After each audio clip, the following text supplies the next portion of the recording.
Mama mmoja ambaye anadaiwa kumuua mume wake anatafutwa hivi sasa. Jeshi la polisi mkoa wa Mwanza linamsaka mwanamke mmoja anayetambulika kwa jina moja la Mgore anayekadiriwa kuwa na umri wa miaka 25 na mkazi wa Ibada katika Kirumba, wilaya ya Ilemela, kwa tuhuma za mauaji ya mume wake aitwaye Amos Faustin Paul mwenye umri wa miaka 31, dereva wa pikipiki na mkazi wa Ibada aliyeuawa kwa kukatwa na kitu chenye ncha kali kichwani upande wa kisogoni.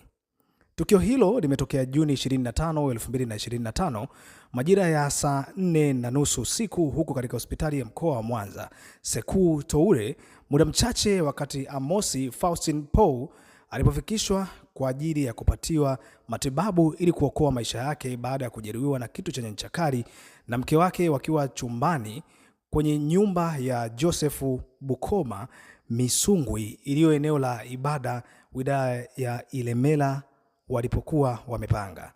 Jeshi la polisi linaendelea na uchunguzi sambamba na kumsaka mtuhumiwa aliyetoroka baada ya kutenda tukio hilo ili aweze kuchukuliwa hatua za kisheria. Mwili wa marehemu umefanywa uchunguzi wa kitaalamu na ukabidhiwa ndugu kwa taratibu za mazishi. Aidha,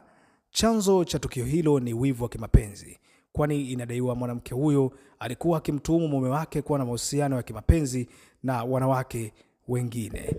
Mahakama ya hakimu mkazi imemhukumu kifungo cha miaka 30 jela mshtakiwa Bwana Saidi Idi Rajab ambaye ana umri wa miaka 21, ambaye pia kazi yake kubwa ni fundi msaidizi wa kazi za ujenzi, ambaye anapatikana Tambuka Lerini, manispaa ya Morogoro, kwa kosa la kumbaka mwanafunzi mwenye umri wa miaka 14. Hukumu hiyo imetolewa Juni 25 mwaka 2025 chini ya hakimu mkazi mwandamizi ndugu Esther Ushaki wa mahakama hiyo iliyopo Kihonda, Morogoro manispaa. Akitoa hukumu hiyo, hakimu Ushaki amesema kuwa mshtakiwa huyo ambaye ni fundi msaidizi wa kazi za ujenzi alifanya tukio hilo mnamo Februari 12 mwaka 2024 majira ya saa 12 jioni, huku akitumia mbinu ya kumlaghai kwa maneno mtoto huyo na kwenda naye nyumbani kwake kisha kumbaka. Naamini kwa watu ambao wanapenda haki nchini, hii itakuwa ni fundisho kubwa sana kwao, kwa sababu